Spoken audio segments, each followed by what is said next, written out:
नमस्कार, मैं साक्षी तिवारी न्यूज़ 20+ में आपका स्वागत करती हूं। तो आइए नज़र डालते हैं आज की कुछ खास खबरों पर।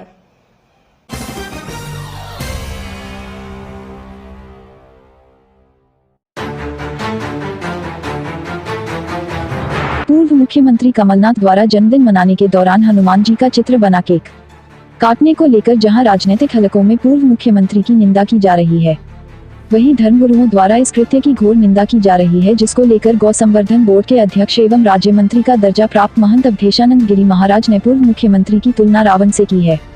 महंत श्री गिरी का कहना है कि कमलनाथ की शिक्षा दीक्षा पाश्चात्य सभ्यता में रहकर हुई है, इसलिए उन्हें हिंदुओं के धार्मिक मूल्यों का ज्ञान नहीं है। पत्रकारों को संबोधित करते हुए उन्होंने कहा कि रावण में कई गुण विद्वान थे, लेकिन उसके कृतियों के कारण उसी नकारात्मक व्यक्तित्व के रूप में पहचाना जाता है और ऐसा ही कृत्य स्वयं कमलनाथ करते हुए नजर आ रहे हैं। हनुमान जी के बने चित्र का केक काटने के उपरांत कमलनाथ ने यह साबित कर दिया है कि वे लगातार हिंदू धर्म की आस्था से खिलवाड़ कर रहे हैं। वाइट अवधेशानंद गिरी महाराज। जबलपुर से वाजिद खान की रिपोर्ट। मूर्ति बना देना, मंगलवार के दिन वहां पाठ कर लेना, इतने करने मात्र से हम आस्तिक हो जाते हैं, हम बहुत बड़े धार्मिक हो जाते हैं, ऐसा नहीं माना जा सकता। रावण भी तो बहुत बड़ा धार्मिक था। रावण के तो वेदों के भाष्य आज कोई पढ़ नहीं सकता, लेकिन आचरण क्या था उनका, इसलिए अपने उस दुराचरण के कारण ही वो मारे गए हैं और इसलिए कहीं न कहीं उनका राजनीतिक पराभव का काल आ गया है ऐसा लगता है और इसलिए उनकी बुद्धि इस प्रकार से काम करने लगी। इसलिए हम इसकी घोर आलोचना करते हैं, निंदा करते हैं और उनसे हम अपेक्षा करते हैं कि उनको भारतीय आस्थावान लोगों से हाथ जोड़ के प्रार्थना करना चाहिए, क्षमा मांगना चाहिए कि मेरी नासमझी के कारण ऐसा हो गया है। मैं इस प्रकार के कोई विवादास्पद, क्योंकि वो हमेशा बयान भी विवादास्पद देते हैं, उनकी आदत भी है। अरे एक व्यक्ति यहाँ चुनाव लड़ रहा था, उसने मुसलमानों का समर्थन कर दिया और हिंदू बनते हो, हिंदुओं का काम सारा करते हो, यात्राएं निकालते हो, हमारे जैसे साधु संतों का आश्रय लेते हो। हमने एक बयान दे दिया तो कहते हैं आपने हमको आस्तिक कह दिया, नास्तिक कह दिया, आपने अधार्मिक कह दिया। अरे भैया, अधार्मिकों का समर्थन करना, अधार्मिकों जैसा आचरण करना, तो तुम कहां से धार्मिक हो सकते हो। हम वो घटनाएं कांग्रेस पार्टी की नहीं भूले कि गोपाष्टमी के दिन संतों के ऊपर गोली चलाई गई।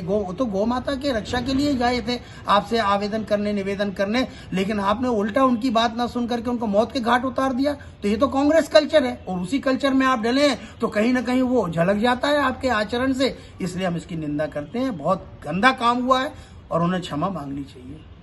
तो हमारे प्रदेश के पूर्व मुख्यमंत्री हैं, एक राजनेता हैं, एक जननेता के रूप में वो उभरे थे।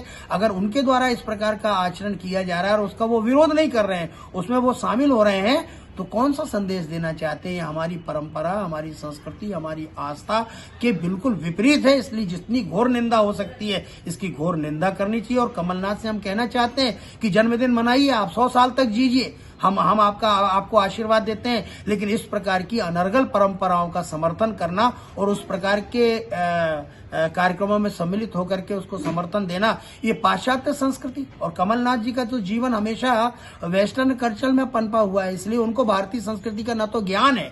अच्छा, मंदिर बना देना, हनुमान जी की मूर्ति बना देना, मंगलवार के दिन वहां पाठ कर लेना, इतने करने मात्र से हम आस्तिक हो जाते हैं, हम बहुत बड़े धार्मिक हो जाते हैं, ऐसा नहीं माना जा सकता। रावण भी तो बहुत बड़ा धार्मिक था। रावण के तो वेदों के भाष्य आज कोई पढ़ नहीं सकता, लेकिन आचरण क्या था उनका, इसलिए अपने उस दुराचरण के कारण ही वो मारे गए हैं और इसलिए कहीं न कहीं उनका राजनीतिक पराभव का काल आ गया है ऐसा लगता है और इसलिए उनकी बुद्धि इस प्रकार से काम करने लगी। इसलिए हम इसकी घोर आलोचना करते हैं, निंदा करते हैं और उनसे हम अपेक्षा करते हैं कि उनको भारतीय आस्थावान लोगों से हाथ जोड़ के प्रार्थना करना चाहिए, क्षमा मांगना चाहिए कि मेरी नासमझी के कारण ऐसा हो गया है। मैं इस प्रकार के कोई विवादास्पद, क्योंकि वो हमेशा बयान भी विवादास्पद देते हैं, उनकी। तो ये थी आज की कुछ खास खबरें। तो हमारे साथ बने रहिए और हमारे चैनल को लाइक, सब्सक्राइब और शेयर अवश्य करें। Thanks for watching. धन्यवाद।